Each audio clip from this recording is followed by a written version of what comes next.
Another bill that passed is aimed at making buses and light rail safer, and it is needed with Metro Transit reporting crime up more than 60% in the first quarter of this year. Danny Spiewak continues our team coverage with the changes we'll see. Danny? Well, it feels like ages ago because of how much has happened in this legislative session, but it was just yesterday, Sunday, where the House and the Senate both passed the transportation spending bill, so that's on its way to the governor's desk. And crucially, it did have some funding and some mechanisms for public safety related to Metro Transit, which of course has been a huge issue with several high-profile incidents in recent months. Saturday, police responded to the Warehouse District where they say a man was hit and killed by a light rail train after a fight. Again, new day, another death.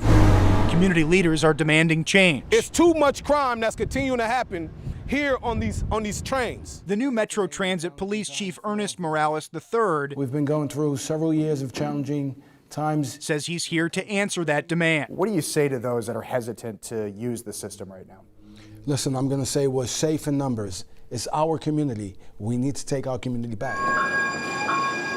Metro Transit says crime jumped 66% during first quarter 2023 compared to the same time last year, with 38% of the crimes related to drugs. What are some of your initiatives around the drug use we've seen on the transit system? So our initiatives are to get police officers out there. Omnivision is very important. I'm not going to criminalize homelessness. I'm not going to criminalize chemically dependent individuals, but we will get them the resources they need. The legislature's transportation bill includes $2 million for addiction and mental health intervention teams. The bill also gives Metro Transit broader authority beyond police to penalize people who don't pay fares. Enforcing the code of conduct will minimize and curtail this negative behavior. Unlike some cities, Metro Transit has an open system without turnstiles. The transportation bill doesn't specifically address that issue, but the Met Council could use some of the funding to add turnstiles if they choose. At this time, we have to deal with the reality that the system isn't closed. Turnstiles serve as a barrier.